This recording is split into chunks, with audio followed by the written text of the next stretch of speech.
Түзден! Достар, саламатсыңарбы? Саламатсың. Залга көнүшө албай, ойнай албай жеңилип жүргөн учурларыбыз болгон да.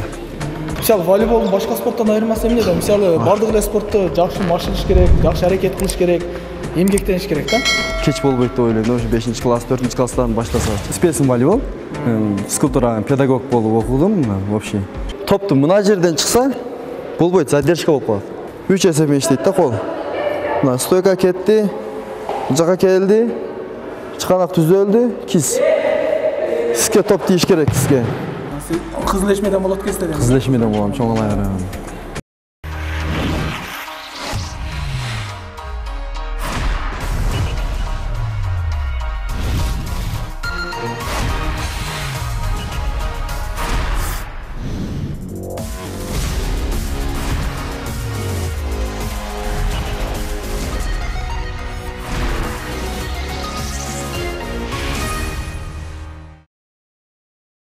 Түзден! Достар, саламатсыңарбы? Саламатсың. Так, азыр волейбол боюнча көрсөтөбүз. Оңго кулабыз. 5 тур чукайбыз. Андан кийин 2 тур жай басабыз. Андан кийин разинка кылабыз. Андан кийин волейбол жөнүндө көнүгүүлөрдү, упражнениялар кылабыз. Чабуу жасайбыз, подача, блок коебуз.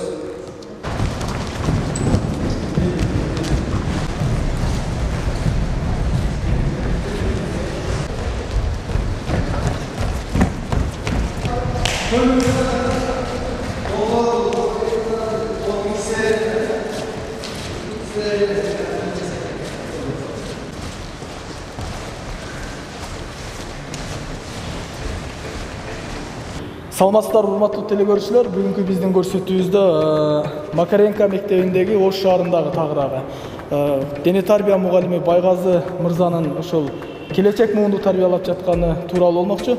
Байгазы мырза, айтсаң, сен негизи эле мына биз дагы сен менен ошо волейбол ойногонун көрүп жүрөбүз. Эмне себептен ушул спортту тандап калдың?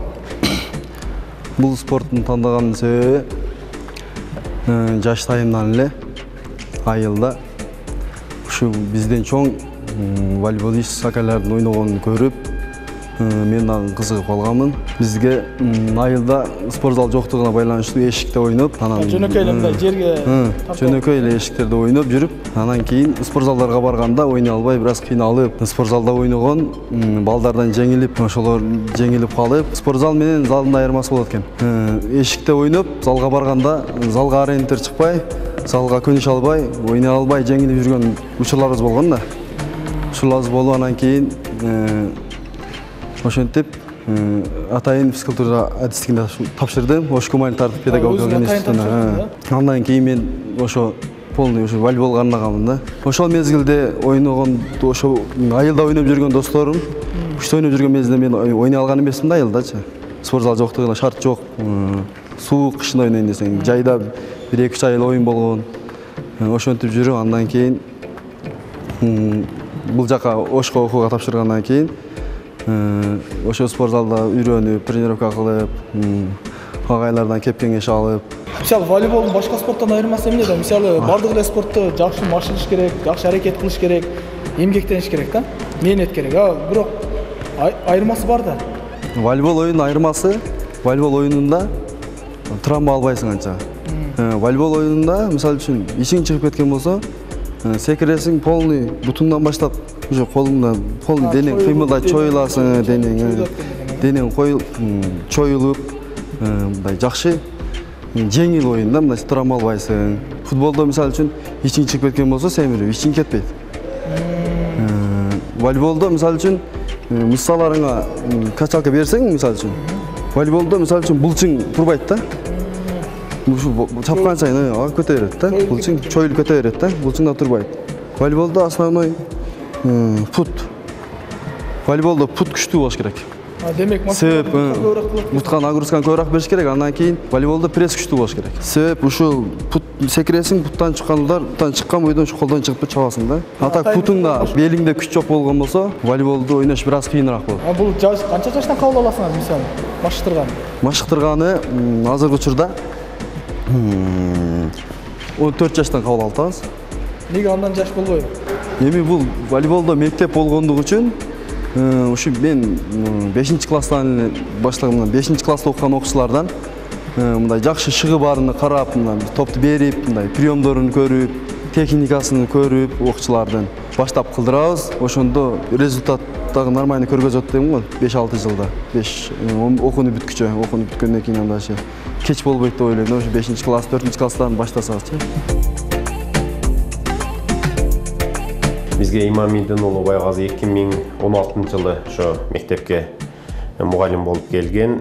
Бул баланын мугалим болуп келиши биздин өзүбүздүн демилгебиз болгон. Бул бала бизде практика мезгилин өтөдү. Бул баланын өзүнүн мындай окуучуларга болгон мамилеси жана ошондой эле баягы болгон өзүнүн талабы аткарган иштери бизге өтө жаккандыктан биз өзүбүзгө кайра ошо окууну бүтөөрү менен ош шаардык педагогика институтунда окуган эле. Ошодон бүтөөрү менен биздин өзүбүзгө мугалим кылып алдык. Бул мугалим 1-2 жылдын ичинде жакшы бизге жетишкендиктерди көрсөтүп берди. 2017 жылы 2017-2018 окуу жылында волейбол түрү боюнча биздин кыздар 3-орунда, ал эми балдар 1-орунда эледи. Ошо Ош шаардык 56 мектептин арасынан ал эми быйыл мына спартакиада өткөндө 73-үнчү спартакиада биздин ошо Макаренко орто мектеп гимназиясынын балдары 1-орунду, жана кыздары да 1-орунду эледи. Бул абдан бизге бир чоң ийгилик.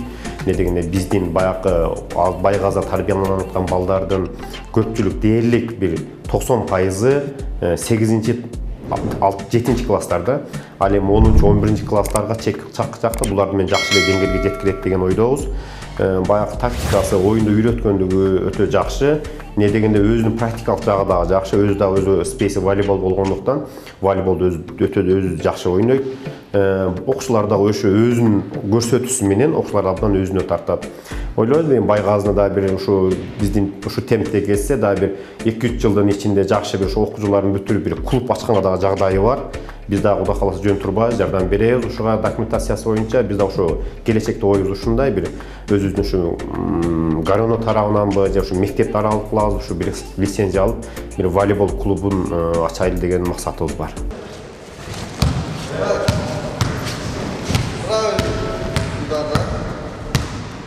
Çavuğu sayıp lazım. Tak toplu berez. 3 kalan ne var?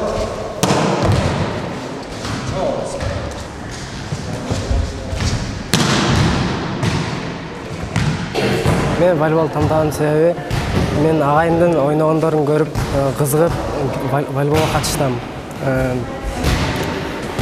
Бизде агай көп нерселерге үйрөтөт. Биз келечекте Кыргызстан намысын коргогон спортчулардан болуубуз келет. Агайыма ушунча даражага жетирген үчүн чоң рахмат. Дагы чоң пикирге жетебиз. Sen abi 10 yıllardan çalasın. Buna жерден turasın da öyle. Çok da var.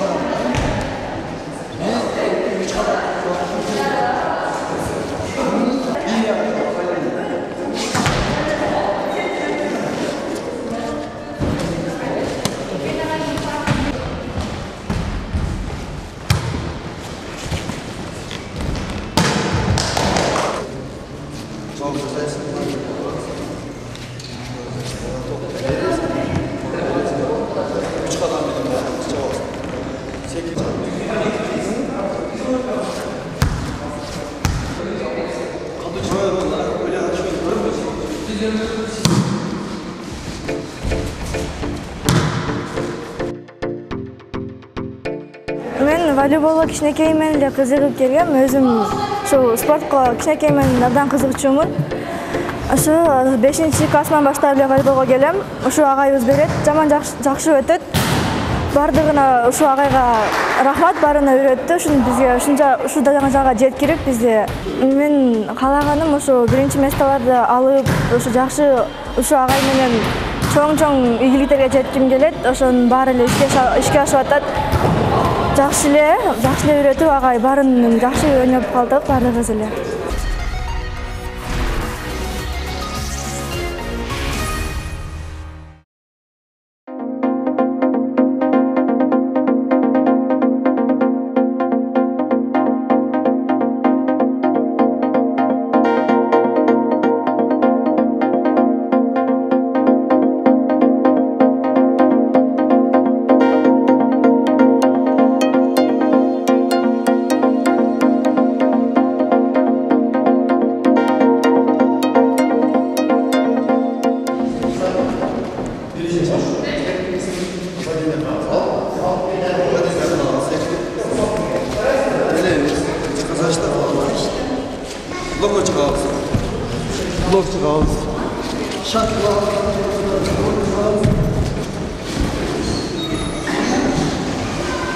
Байғазы мырза, айтсаң, мисалы ар бир адам өзүнүн кесиби менен сыймыктанат да.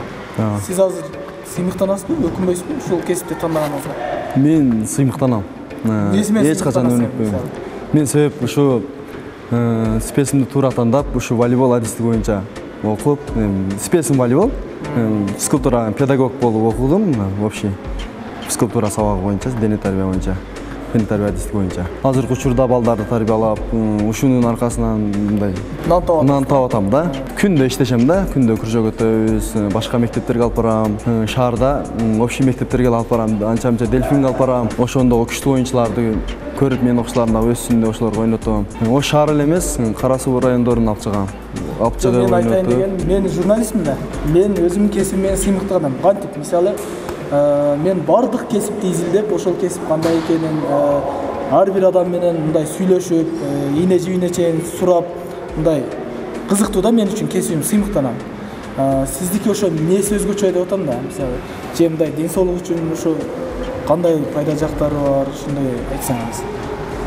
Өзгөчөлүгү мен жашоомда азыркы моментте только спорт менен жүрөм. Ден соолугума жакшы, күндө кыймыл аракет, только кыймыл аракет менен достор менен ойнойбуз. Мен ушул волейболду ойноп үйрөнгөнүмө эч качан өкүнбөйм. Мен үчүн бул волейбол оюндан өтө жакшы оюн. Биздин Кыргызстанда волейбол кандай өнүгүп атат азыр? Биздин Кыргызстанда волейбол акыркы 3 жылдан бери аябай жакшы балдар чыгып атат, жаштар Орто Азияга чыгып ойношуп атат. Жакшы күчтүү балдар сыгынысы көп болуп, мурдагы мезгилге караганда азыркы мезгилде уровень бир аз көтөрүлдү десем жаңылышпайм да. Себеп клубтар түзүлүп, мурда клубтар жок болгон да.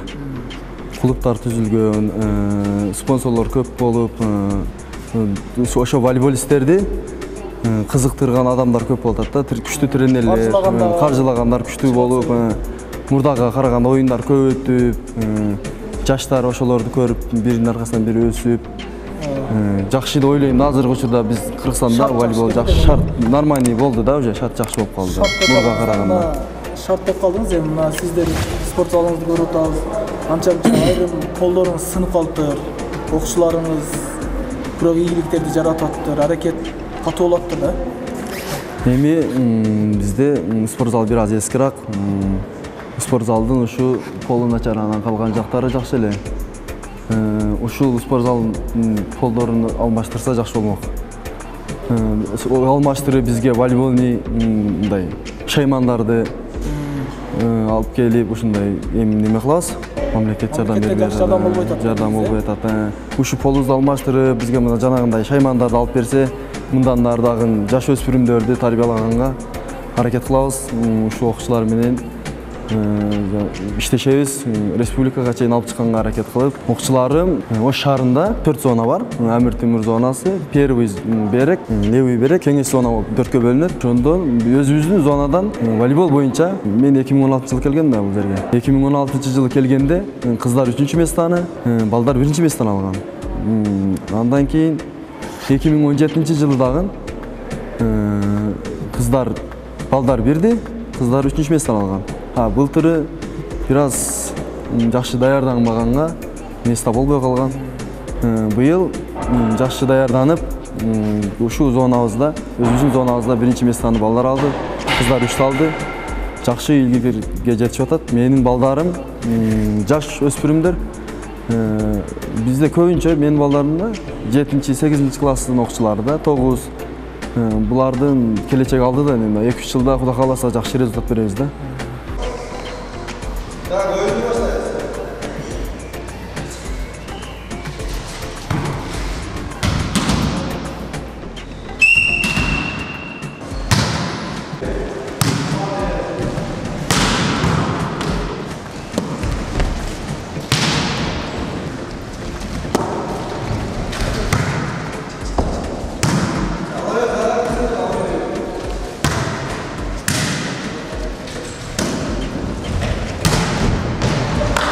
Бул Байгазы жөнүндө айтып кетсек, Байгазы менен бул иште келип таанышканбыз.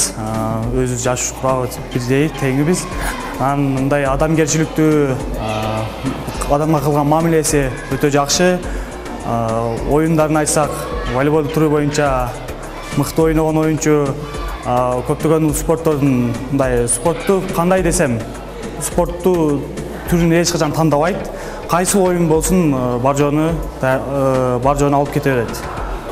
Так, мисал үчүн волейболду прием, мисал үчүн үстүнөн алабыз да.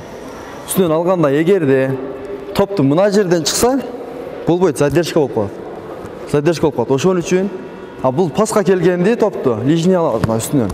Лижнийде дагы колду бүкпөйбүз. Мына колду бүксөк, топ туура эмес кетип калат да. Ошон үчүн топ келе атат, даярдан турабыз, пас келет, мына алабыз. Үстүнөн алганда топ мына көздүн тушуна чыгыш керек да. Прием, колго отурду, топ. Уже мына кармаганда задержка болуп калат топ үстүнөн алганда. Прием. Келет, задержка кылбай алабыз. Задержка кылбай, топ мындай келет, түртөбүз. Кол мындай түз чыгыш керек. Мына жерден келет кол. Алганда кол мына чыгыш керек топ. Топ туруп мына чыгыш керек. Ударда кол кандай чыгыш керек топ? Ударда, мисал үчүн бул волейболдо ориентир керек да, өтө ориентир күчтүү болуш керек. Топко мен ойлойм. Топко жеткенде секирип чыгып туруп, бут аркага кылып, секирип чыкканда, топко секирип чыкканда бош чыгыш керек. Денени бош коюп туруп, секирип чыккандан кийин колду алып чыгып, колду арттан алып келип туруп, топко жеткенде удар чыгарыш керек. Мына жерден мына 1, 2, 3. 3 эсебинен иштейт да кол. Мына стойка кетти, жака келди, чыканак түзөлдү, кис. Киске топ тийиш керек, киске. Эгер киске тийбей калса, кисиң иштебеген болсо, топту чабууга мүмкүнчүлүк болбой калат да. Аутка кетип калат. Полияга түшүрүш үчүн кис иштеш керек. Основной ушу кисте да. Менин үйдөгүлөрүмдө спортсмен жок. Менин мындайча айтканда, биздин топто дагы спортсмендер жок да. Мен ошо ургумда жок да, спортсменчи. Менин спортко кызыгып ушу волейбол ойногонума ата-энем дагы каршы болгон. Каршы болуп, ата-энемди дагы ошо каршы болгонуга карабай көндүрүп, ар жактарга барып ойноп жүрүп, азыр мына ата-энем дагы ошого көнүп, волейбол ойноп, ушинтип дене тарбия мугалими болуп, балдар даярдап, ийгиликтерге жетишип атканыма ата-энем азыр уже сыймыктанат мен менен. Уже азыр колдоо көргөзүп, мен менен сыймыктанып калды. Мен мына жеткенде ушу өзүмдүн тандаган спесимди, адистигимди жеңдим десем жаңылышпайм да. Азыр тилекке каршы ата-энеңиз айылда экен. Кайсы айылда азыр? Азыр ата-энем Чоң Алай районуна караштуу Кызылешме айылында турушат. Кызылешмеден болот экенсиз? Кызылешмеден болом, Чоң Алай району. Ошол жактан келип, Ош шаарында ушундай ийгиликтер жаратып атыпсыз да. Ийгилик анда ушунча ийгиликтерге жетип атыпсыз. Мындан ары дагы ушу көптөгөн биздин келечек мундарды тарбиялап, Кыргызстан үчүн салым кошуп жүрө бериңиз. Сиздерге да иштериңиздерге келик. Сиздер дагы ушундай бизге окшош жаш чыган спортсмендерди элге таанытып, тартып жүрө бериңиздер. Рахмат. Келечекте максаттарыңызды айтып коюңуз, акыркы суроо. Келечекте максатым ушул өзүмдүн ушунча баштадым, эми дене тарбия адистигин тандап, мугалим болуп баштадым. Ушул жаш өспүрүм келечек мундарды, окуучуларды, спортсмендерди тарбиялоого салымымды кошом да. Келечектеги максатым ушу чоң тренер болуп, Кыргызстанга таанылган, дүйнө жүзүнө таанылган спорт тренерлерден болгум келет. Ошого аракет кылам.